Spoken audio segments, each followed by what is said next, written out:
Hello and welcome to another special episode of YouTube exclusive Smash Accept podcast.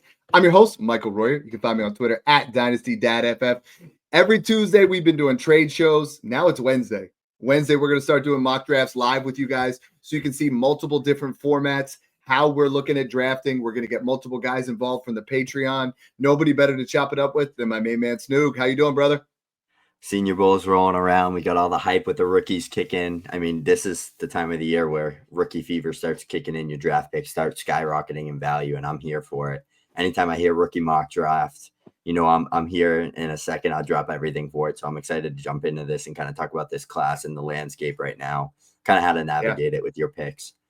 Yeah, and we have multiple different, pick value windows where players are going to increase in value. You mentioned the Senior Bowl. We're obviously going to have that combine. We're going to have the NFL draft. There's so many different times where these guys are going to increase. And we just saw Daniel Jeremiah's latest top 50. You're looking at 14 guys offensively that are going to be going inside that top 50, which is fantastic for your Superflex values. For tonight's podcast, what we're going to do is we are going to draft, just Snoog and I. We're going to tell you our top 24 players. For this particular mock draft that we're going to do, it's going to be a 12-team Superflex. It's going to be 0.25 PPC, 6-point passing touchdown, and 0.75 tight end premium. Snoog and I play in a lot of 0.75. If you guys have not tried that, 0.5 was the original tight end premium. I think 0.75 really separates the men from the boys on how you play. So this is the way that we play our leagues. This is how we're going to do it. Let's pull up this draft board and let's have some fun, Snoog. Yeah. Let's jump right into it. So I'm here with the 101. I'm going to make this as easy as possible. It's Ashton Jeanty. I mean, this is the guy that was 20 yards from breaking Barry Sanders' all-time college football single-season rushing record, superstar player type, elite prospect. He's a guy that had 2,600-plus yards this year, 30-plus total touchdowns. Back in 2023, he had 500-plus receiving yards and 40-plus receptions, posted 3-plus yards per route run. So 21 years old, checks every box, workhorse size player, over 215 plus pounds, posted a 97.5 PFF grade and 5.48 yards after contact per attempt. This one's easy. He's going to get top 10 to 12 draft capital. I love the Bears landing spot, kind of paired up with Ben Johnson in that Jahmyr Gibbs role. And I also love the Dallas Cowboys landing spot, just coming in, being that generational elite type Dallas Cowboy running back like Zeke and Emmitt Smith and some of these other guys. So Ashton Jeanty, easy 101 pick, and I don't see that changing. Without further ado, at that 102, though, if we're talking dynasty content right now, Snoog, I mean, I am all in on buying Tet McMillan. So Tet McMillan is someone that I'm all in on right now. I'm seeing a lot of mock drafts. They have him going inside the top 6 picks. I think he's a lock to go inside the top 12. I would love to see him with the Patriots. I would love to see him with the Panthers. I'm seeing a lot of scenarios, with him potentially going to the Raiders, which I don't hate. I think just Tet McMillan is another level wide receiver than the rest of the guys in this class. And I'm perfectly fine buying him right here. Like, I think the 102 is a spot where it is going to ultimately probably be Shedeur Sanders or TreVeyon Henderson when it's all said and done, or one of these running backs that gets an ideal landing spot. But right now, I'm willing to invest in Tet McMillan. I think Tet McMillan is a top 13 to 15 dynasty wide receiver day one. I love it. I love the take there. I mean, guy with back-to-back 1,300 plus yard seasons in Tet McMillan, elite prospect. He's going to be up there, but I'm going to spice things up here. I think the 103 can be anyone. Even the 102 can be. Most people will probably go QB here, considering both are projected top 5, but I'm going to go with my Dynasty RB2A in this class. And it's funny because the 2B is actually the other player on his team, but right now I am fully in on TreVeyon Henderson. Yeah. This is a guy that at Ohio State, he did everything. Like, he checks every single box. He checks every single box there. He's a guy with 4+ yards after contact per attempt in 2 seasons, 900+ rushing yards in 3 seasons, coming off a season with 1,000+ rushing yards this year, 90+ PFF grades. He checks every box, great in pass protection. He's probably the best receiving back and pass protection running back in the class. So he's going to come in, instantly be a guy that plays on third downs. He's that explosive change of pace, 1-2 punch type guy. I could see him being a workhorse.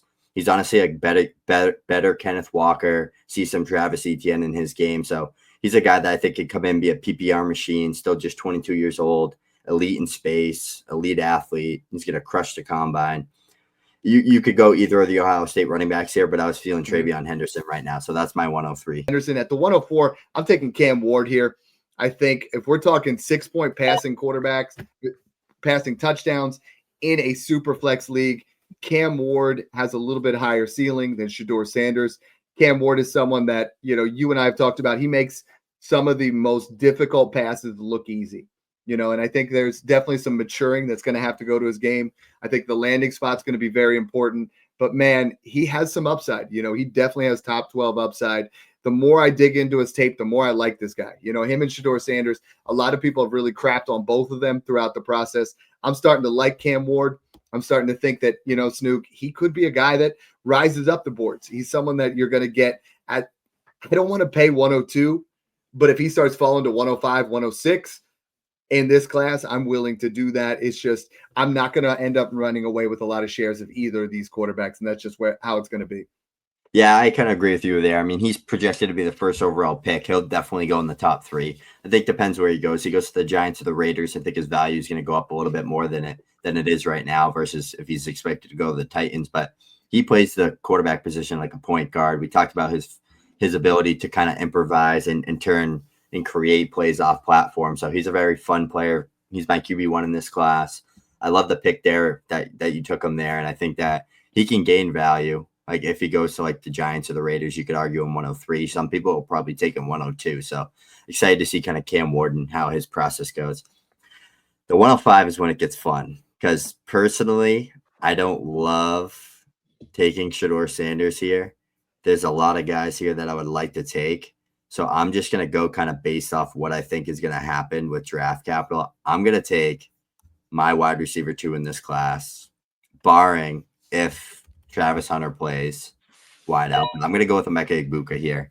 A little bit of a reach, in my opinion. Most people probably wouldn't take him this high, but he's a guy that I think is going to be a fantasy football machine. Like he's a PPR nightmare. He's a guy that he set this receiving and reception record at Ohio State. We know how many good NFL wide receivers have gone there. Garrett Wilson, Omarion Hampton Jr., Jackson Smith-Njigba, Chris Olave, Terry McLaurin, etc.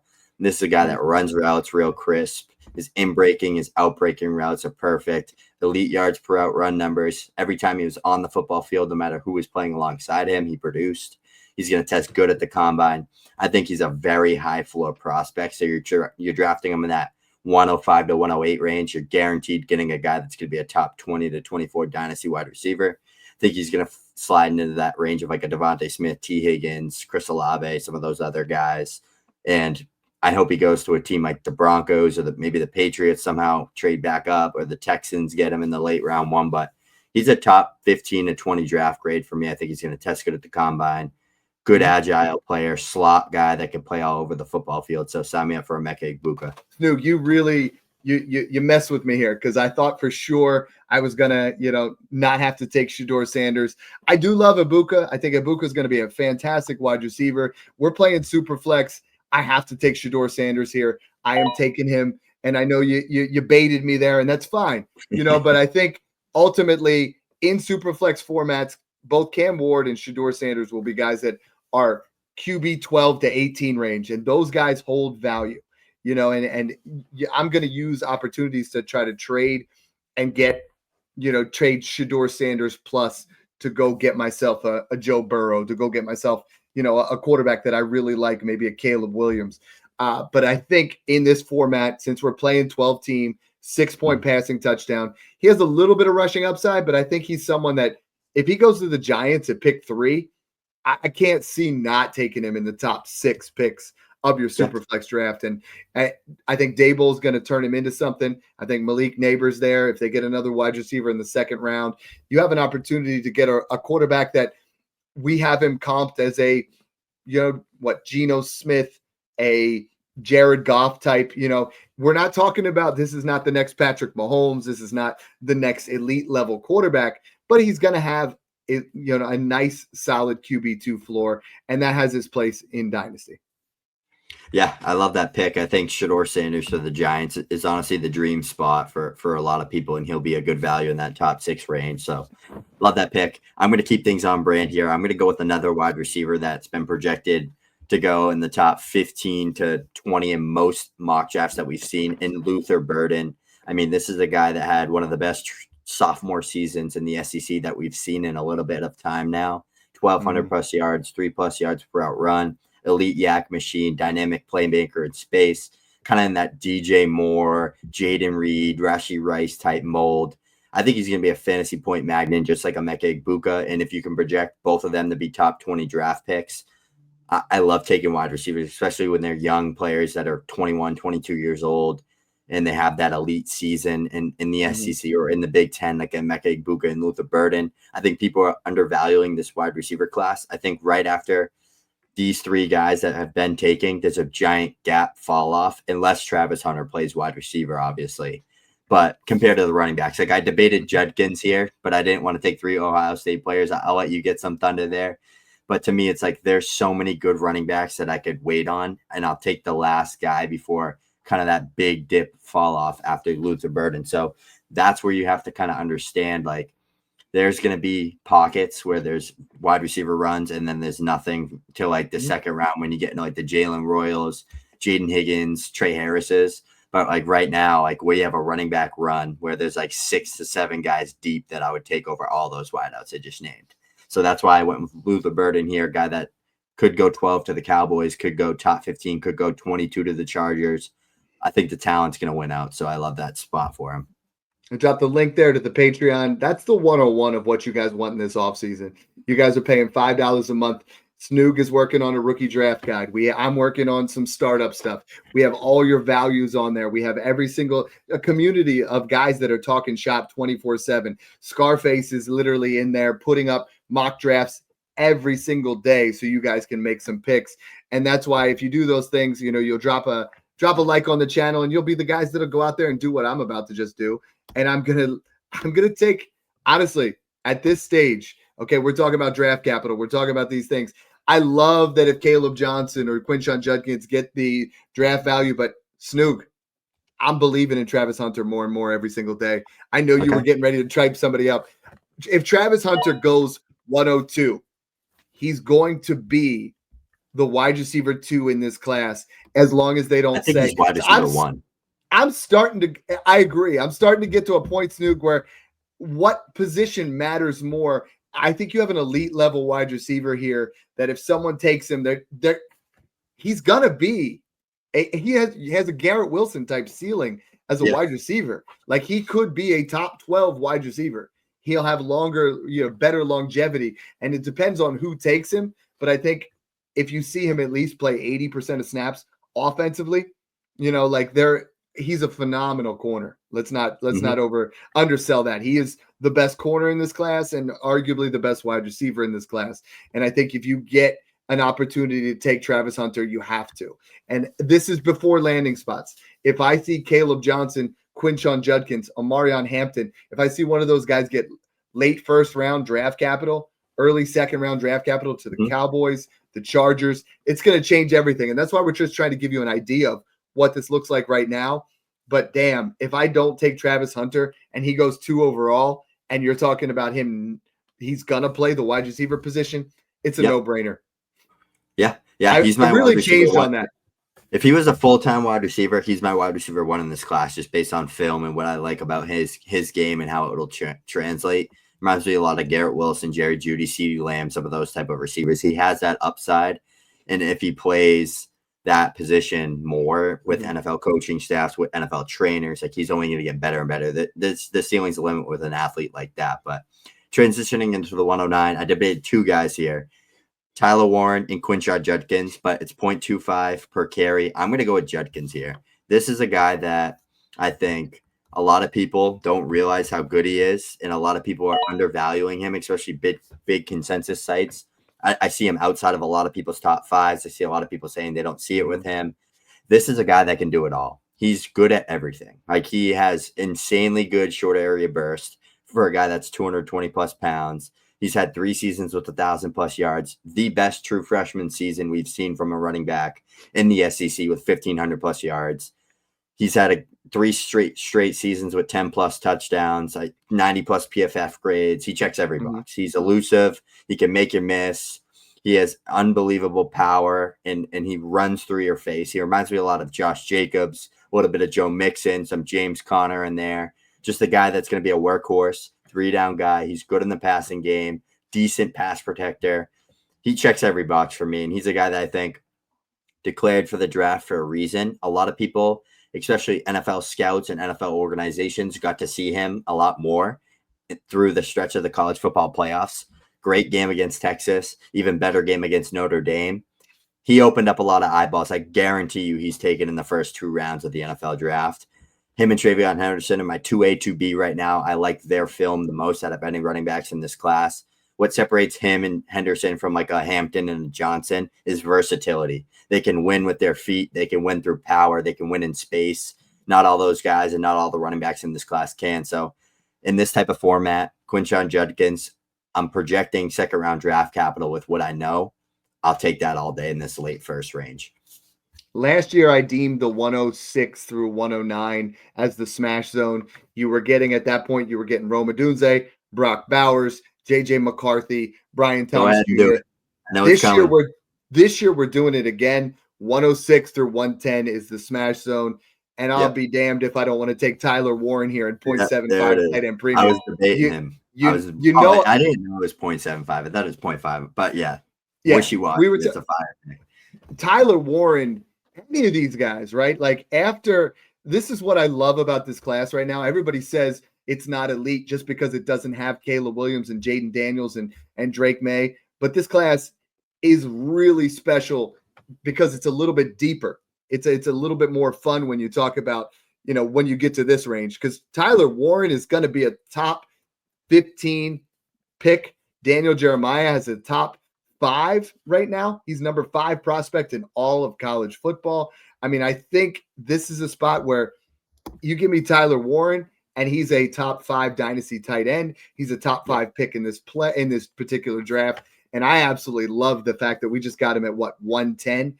I think that is smash value. I love him in this draft. And Snoog, we still haven't even talked about, guys that you and I both had. I mean, there's a running back here that we've had in our top 3 the whole way through the process. There is wide receivers here that we've liked throughout the entire process. And we haven't even gotten to the 2nd round. And that's where I keep telling everybody this 2nd round is going to get juicy. So hit me up. We're on 111. Who are you taking? Yeah, I'm going to go with our guy, Kaleb Johnson here. And I got some time to really dissect his film and figure out what he really is and what he was at Iowa. He's a zone run scheme monster. Like patience, vision, letting blocks form. That's the type of player he is. I think his landing spot matters the most out of like the big 5 or 6 guys like Judkins, Henderson, Hampton, Skattebo, those type of guys. I think his landing spot does matter the most. But NFL draft analysts are completely on board with him. People are projecting him 1st round of the Vikings. Dan Brugler did. Daniel Jeremiah. All these guys have him in their top 50 big boards. He's a guy that carried that Iowa offense. He was their entire offense. So that's what I like to look for, right? Like Quinshon Judkins was Ole Miss's entire offense when he was there. Ashton Jeanty, Boise State's whole offense there. Cam Skattebo, Arizona State's whole offense. Kaleb Johnson, Iowa. So that's what I like to see. I mean, I like his physicals. He's a guy that's 6 foot, 220 plus pounds, good patience, good vision, can break tackles, can power through contact, average 4.5 plus yards after contact per attempt. 21 years old, broke out as a true freshman. So he checks a lot of boxes for us. I think he's going to definitely check the draft capital box, taken in the first 1 to 2 rounds. I think he's going to be a 2nd round pick, probably in that 40s to 50s range. Would love to see him in Dallas as their workhorse in kind of a zone run scheme. Also, Minnesota Vikings with Kevin O'Connell would be a dream fit. My comp for him is actually bigger Aaron Jones, so that'd be really fun to see him go there. I also see the DeMarco Murray comp for you Cowboys fans. So Kaleb Johnson there. I was debating another guy here. Let's see if you take him. It's not the guy you were thinking. I know who you want to take. I can read you. I'm taking Omarion Hampton because I think I know who you want, and I think we just did our tight end special. So let's be honest. Like Colston Loveland here, if he goes to the Chargers at 14 or in the 22, I'm not even debating this. This is saying Omarion Hampton, 281 carries, 1,660 rushing yards, 15 touchdowns, does it all. Bell cow guy that we're looking for. 38 receptions this past year. I think Snoog, this is the class that we wanted, like 5 running backs potentially going in the top 13 picks, depending on how your draft looks. And if Omarion Hampton goes to the Raiders or Cowboys in that early part, again, I think he's more like Kaleb Johnson. He needs a little bit more of the proper scheme. But I love the upside of Omarion Hampton as much as I know you love, getting yourself some Colston Loveland here. Do you have it set at Snake? Yeah, I could just. All right, I'm just gonna fine. assign the pick. Yeah, but let's do it. Omarion Hampton here. Let's go with some Colston Loveland here. This is a guy that at Michigan, especially in these type of formats, you're looking at 0.75 tight end premium. People want to talk about this running back class. This tight end class is equally as good. Maybe not as good depth wise. There's not like 15 tight ends because that's not really a thing. But there's 3 to 5 tight ends that you could be seen as NFL starters at the next level. Loveland's one of those guys though that I see being a tight end 1 in Dynasty. Like he's a guy that has that athletic skill set, 6'5", 245. He dominated Michigan's offense. He was their entire offense. Another guy that was basically the whole guy in the passing game for Michigan. He accumulated like 39% of their passing yards this past season, broke out as a true sophomore. I mean, he checks every box. He can win at all 3 levels. He's a good blocker. He's a big physical player. He's athletic. He has great hands. He can win the contested catches. So Colston Loveland here, I think, is a really good value in that early second-round range. My comp for him was Mark Andrews. I think they're pretty similar prospects, and I think that they play similar. Like they're like kind of like those finesse-y, like 6'5" tight ends that like are good pass catchers and can run routes and do everything. So that's my comp for him. What do you got here at the 202? So I think this is a tier break here right now, right? It's like I went and I after you take Loveland, like for me, the tiers is Junty's 1. I've now put, I would say 2 through 5 are a tier, 6 through 10 and 11, kind of that area. But now we're into that 201 here. I like a couple of running backs. I like, I like one of the wide receivers here. I like a tight end. So I think it's very pick your poison right now. I think for me, it's ultimately between 2 running backs. I love the 2 running backs at the Senior Bowl right now with Cam Skattebo and Devin Neal. And I think these guys at the early second here, and it's going to be landing spot for these 2 because I love them both. I mean, I'm going to take that pick because I was going to take both. I was going to take one of them, so I'll just make both of those picks, and you hit on them. I'm going to take Devin Neal, and I'm going to let you go Cam Skattebo because I know you were really big on Skattebo. I think both of these guys are way underrated for the talent that they have.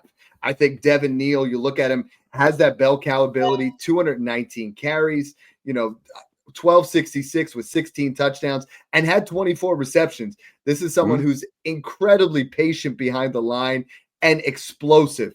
I think Devin Neal has a higher ceiling than Cam Skattebo is. Like, I think Skattebo's you had comped him to David Montgomery, and I love that. Devin Neal has a much higher ceiling if he goes to the right landing spot. I love Devin Neal. If I'm going to get him at a talent right now, I mean, we're going to list 10 running backs that are better than the RB1 last year, and Devin Neal and Cam Skattebo are both better than anything we saw from the 2024 class outside of Bucky Irving. Bucky Irving came in and he balled out. But sell me on Skattebo. And would you have taken Skattebo over Neal? I went back and forth a little bit. Yeah, I would. I have Skattebo above him. Skattebo's arguably cracking my top 5. I'm at the point where I truly think he's more gifted than Omarion Hampton as a player. Like, I think he's more talented. I don't think he's as good of an athlete or as like good as a prospect necessarily. Like the way like Hampton's built and like he's younger and that type. But Skattebo's a guy that the comp for me is David Montgomery, and he screams David Montgomery all over tape with his elusiveness, his power through contact, his early down usage, his threat in the passing game. Skattebo's a slightly better pass catcher than Dave Montgomery was, but D-Mont was a really good pass catcher coming out of college. He's been a guy that's caught in 60-plus passes in Chicago. So Skattebo, I mean, just this year, he had 100-plus first down rushes, 100-plus missed tackles forced, 4+ yards at the contact per attempt, and a 94.6 PFF grade. Absolute workhorse. 1,700+ yards in the ground game, 2,300 all-purpose yards, 40+ receptions. Do it all workhorse for Arizona State. He's the reason why they got where they got. Like, he carried them through the playoffs. Like, he's the reason why they won the championship. He's the reason why they almost beat Texas and went on to play Ohio State. He literally had like 2 touchdowns and like 200 all-purpose yards against the Texas Longhorns defense in the SEC, playing on Arizona State. So again, a guy elusive, good patience, good vision, good playmaker. He checks every damn box besides the elite long speed. Great burst between the tackles and in space. If he can run in the 4.5s, I think he's going to be a second, third round pick easy. He's going to be a day 2 guy, great pass protector, good in the passing game. Checks every box you want for a guy to go day 2. Like when you're thinking about will a guy go day 2, you're looking for like, can they catch the ball? Can they be a threat in the receiving game? Can they win on early downs? Can they be a third down back? He checks every box. That's why Skattebo is there for me. I'm going to take I'm taking our wide receiver 5 here, Tre Harris. I love Tre Harris. 6'3", 210, 22 years old, early declare. Number 1 against zone and PFF grades. Number 2 against man. 5.15 yards per route run. That's absolutely insane. 17 plus yards per carry or yards per catch. I mean, he is. If we did not see him get injured this past year, I know we talk about the quarterback we're going to take pretty soon here from that same team. If Tre Harris doesn't get hurt here, he's the 107. Like I think you're getting a value on a wide receiver here who's going to go in round 2. Hopefully he goes into an area where, I mean, he goes into, the Chargers in the second round, or, he goes into a spot where he can ultimately become a wide receiver 1B with the potential to become a 1A. And I think he's that good. You and I have compared him to, Michael Thomas. I think he has the wildest range of outcomes of any wide receiver in this class. If you told me in 3 years he's the wide receiver 1 of this class, I could see it. You know what I mean? If you tell me in 3 years that he is a guy that has little to no value in Dynasty, or he's a guy in the next Treylon Burks, I could see that too. But I think the range of outcomes and the ceiling, I believe in the talent. I think Tre Harris is going to be a fantastic player at the next level, and I'm perfectly fine taking Tre Harris here. And this is nice because right now, I think this 2-0, we're developing some tiers here, Snoog, and I think there are guys here from 202 to 208 that are very similar I value. honestly think this is a huge tier, like right after the Loveland pick. And you're going to get this, right? Maybe after Skattebo pick, but yeah, I definitely. honestly think this is pick your poison area, and I think there's going to be a lot of guys that really just show up. Yeah, I'm going to go with the third first-round quarterback that's going to be taken in this draft, and that's Jaxson Dart from Ole Miss. He's a guy that when I watched this film, I really liked it. A lot of things popped. He's definitely a development piece, guy that needs to go sit for a year, learn, maybe go to like the Rams and play behind Stafford for a year and learn in the McVay system. He's that type of quarterback, but he's a guy that can make all the throws at all 3 levels. He's got a rocket arm. He has got good escapability out of the pocket. He can throw on the run. He's got good arm talent. I would love to see some more pre-snap stuff from him. I'd love to see better decision-making, kind of take the check down, stuff like that. That's where that raw fundamental piece comes from him. We also don't know really what he was asked to do at Ole Miss as a quarterback. Was he making his own protection schemes? Was he having to go past his first read? Like how easy was the offense for him? But he's a guy that I think is going to have a big, big rise after the Senior Bowl. Guys like Todd McShay and Mel Kiper and all these other guys are saying they think Jaxson Dart's going to be a first-round quarterback as well. So I've been saying this for a while. I think that he's going to be that third quarterback taken, as high as a guy that could sneak in the top 12. Maybe a team like New Orleans Saints or some of these other teams get desperate and reach on a Jaxson Dart. But, I mean, he's a good player, good rushing upside as well. He's had 600-plus rushing yards in a year. He's been a guy that's gotten 400-plus a couple times. So definitely has a little rushing upside there as well. So I love this value if he is a first-round quarterback, getting him in this kind of early to mid-second range. And that's probably where he's going to go, even if he's a first-round quarterback. Unless he goes like top 15-ish, he'll probably squeeze into the back end of the first. There's so many guys right now. Yeah, I mean, this is crazy. This is like a huge tier. It's kind of pick your poison. Where do you think they'll get drafted right now at this point? I think based on the format that we're playing right now and the season that he just had, I'm going to take Harold Fannin Jr. We just did our tight end show. And, I mean, this is someone that 1,555 receiving yards, 117 receptions. He's looking great at the Senior Bowl. He's separating. If we see him time in at 6'4", 240, if we see him run in the 4.5s, this is a guy that could have elite level top 12 dynasty tight end type potential year one. So, I mean, I love the mismatches that he creates. We start to look at things. If he was playing in the SEC, we would see people saying he's the tight end one of this class. He dominated the SEC too when he played against them. He had like 140 yards and 10 receptions and a touchdown against Texas A&M in week 3. So, yeah, everybody talks about what he did, at Bowling Greens against the lesser competition. But when he had the chance, he dominated against those particular schools. And I think you want a tight end that shows that, like Brock Bowers, can be the wide receiver one of a team. And I think out of these 3 tight ends, I love the complete package of Warren and the complete package of Loveland. But I think Fannin's the guy that could be like, okay, he's the wide receiver one of a team. Yeah. It could happen. And I think Fannin is a great value here in a 0.75 premium. If he gets early day 2 draft capital, this is a steal. He reminds me of like a younger, better Jonnu Smith. Like that's the type of skill set he has. A guy you can kind of slot in all over the football field, in the slot, in line, out wide. This is a giant tier here. This is really fun. I love this. I'm going to stack up on mid to late seconds just doing this draft because it's deep. You got so many running backs that you can take here. I'm just going to go with a guy here that I think, and a lot of people think, could squeeze into the first round of NFL drafts. Matthew Golden from Texas. He's a guy that can kind of play all over. He's kind of that Z wide receiver, like that Tyler Lockett type, Stephon Diggs type player, that great route runner, good separator, very fundamentally sound, great hands, checks every box, coachable kid, went to Texas. He was their leading receiver this year on a championship run type team. I think he's a guy that, coming off 1,000+ yards, the metrics and the analytics don't love him, but he was a guy that had a really good freshman season at Houston when Tank Dell was there. He's a playmaker, and he's a guy that I could see like people are mocking the Texans to take him around 1 or some of these other teams in that late first range. I could see it because there's going to be another guy that sneaks into the first round at wideout. There's not just going to be the 3 wideouts and Travis Hunter or whatever Hunter ends up playing going with how valuable that position is. Someone's going to, like a Jalen Royals, a Jayden Higgins, Matthew Golden, a Tre Harris, someone's going to gain a ton of value with a great combine and a good interview process and end up squeezing in that late first. I'm going to go with the buzz and kind of the film that I loved with Matthew Golden. He's slotting in. He's like my wide receiver 5 right now in this class.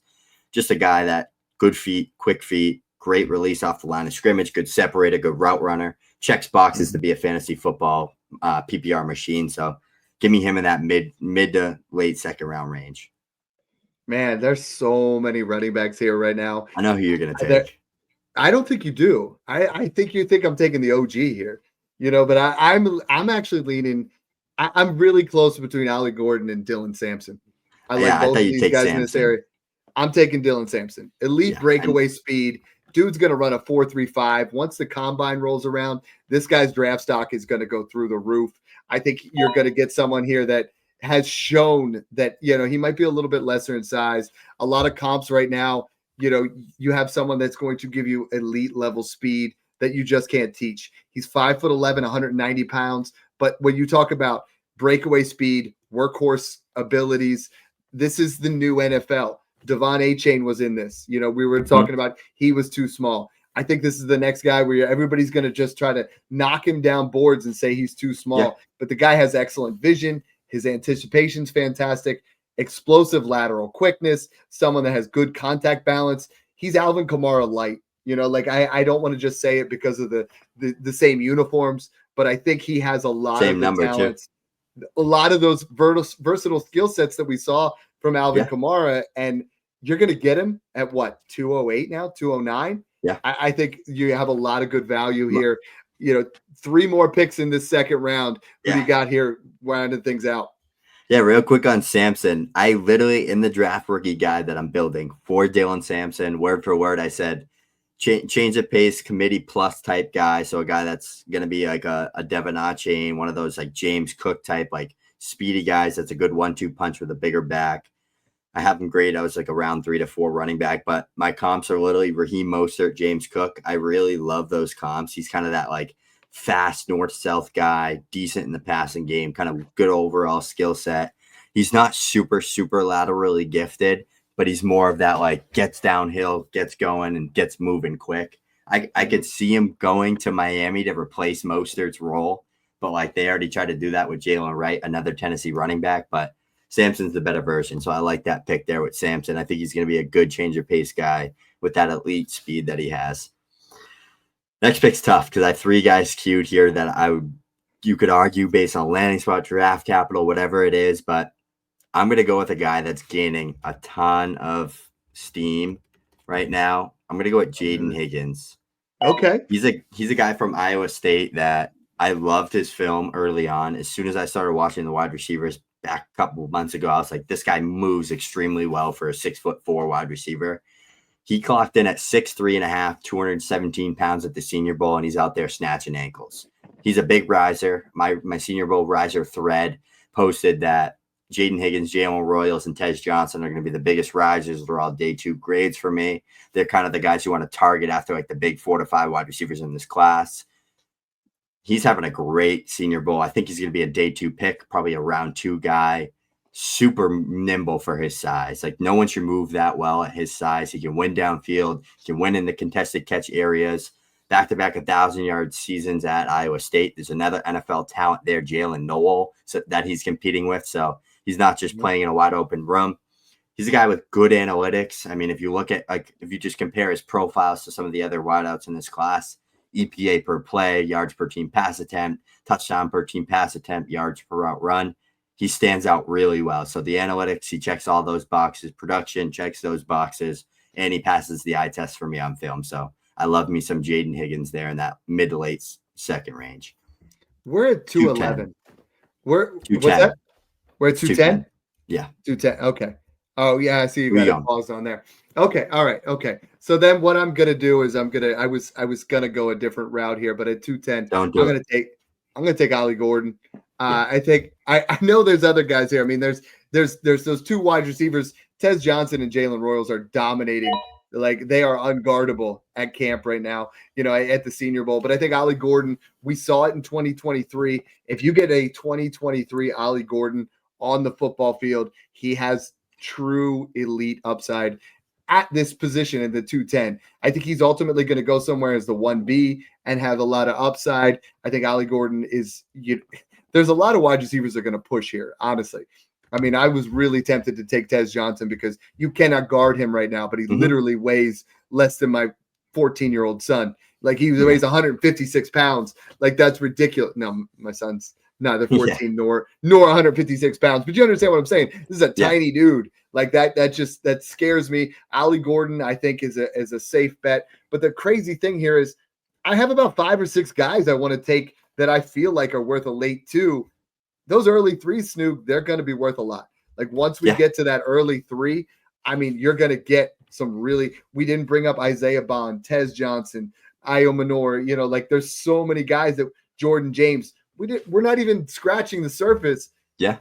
And this class is deep. That's all I can say. I'm excited. I left your guy for you. Go ahead. Yeah, I'm going to go with Jalen Royals here from Utah State, and he's a guy that I've loved his film. He's kind of like that Jaden Reed, Rashee Rice type player that is that elite, elusive kind of yak player in space, explosive off the line of scrimmage. He's tormenting cornerbacks and DBs at the Senior Bowl right now, kind of as expected. He was pacing like 1,400 plus yards and 100 plus receptions this year.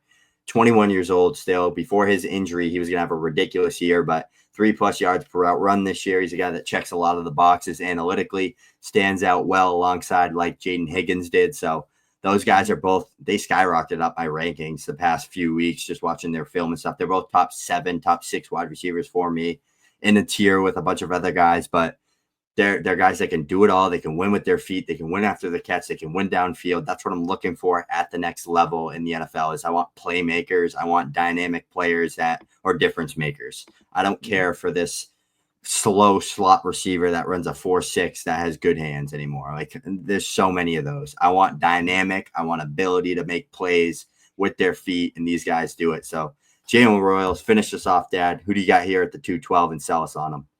Snoog, I was in 12 leagues in 2020.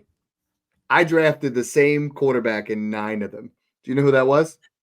I thought you were got going him to at get the me excited and take Damian Martinez. Like, no. I know who you're I taking. I took Jalen Hurts at the 212 in 9 of those 12 leagues, and You can man, get did your it pay Taysom off.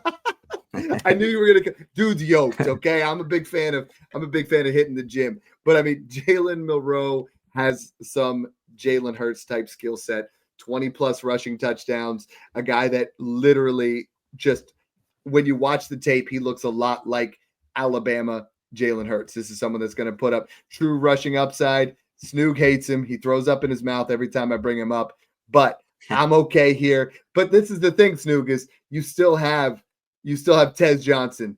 You still have Isaiah Bond. You still have Ayo Manor, DJ Damian Higgins, Martinez, DJ Giddens, yeah, Jordan James. Yeah, Jordan James. It goes on. I would have taken Damian Martinez here. I arguably was going to take him.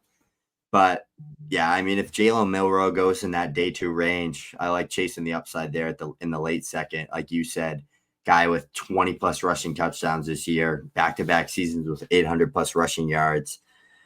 I'm not sold on him. You are, but you can make the case with the rushing upside, and you like to chase that in the late second round range. So it's a guy that's coming from Bama. He has the elite rushing upside, elite athlete.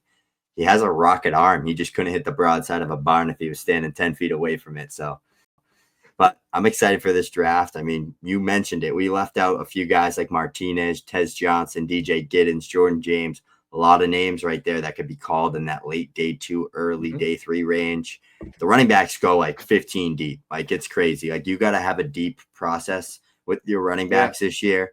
If you just look at kind of like the board right now, we got like up to 1, 2, 3, 4, 5, 6, 7, 8, 9 running backs taken in the first 24 picks. Yeah. A lot of them probably post NFL draft. I'd say 11, 12 running backs are going to be taken in the top 24 picks. That's how good the class is. I really want to get inside that top 203 right now. Like, I want to move up to that area because I want as much Cam Skattebo and Devin Neal and Colston Loveland that I could possibly get. And I think if you can make those trades to get from 212, I think the tier at the end of the second was like 208. So if you can get from 208 to 203 right now, and you can do it fairly cheap, I would do that. You know, we're going to talk about it throughout the process. Snoog and I have created a community where we talk shop 24/7, where we're giving you our rankings, we're giving you our values, we're giving you our buys. We've got a draft guide coming up, all these things to put you guys over the top. Stop guessing on your player values. Stop drafting all the busts. You know, like, we are here to help you guys get past that next level. If you guys have wanted to be in a community where you're going to talk to other sharp people, if you wanted to get into a community where you're tired of donating your money by drafting Quinshon Judkins, come into here. Okay. Guys literally are posting in the testimonials. I got in here with Snoog and Dad, and I went from not winning a league in 10 years to winning 2 this year. Other guys are saying, I 4X'd my money because I went and I listened to what these principles that these guys are teaching over here at Smash Accept. So we keep bringing out this content. We're going to keep hitting you guys on YouTube. We're going to hit you in the mouth all season long. We're going to really be out there. So make sure you guys tune in. Make sure you guys, enjoy the process.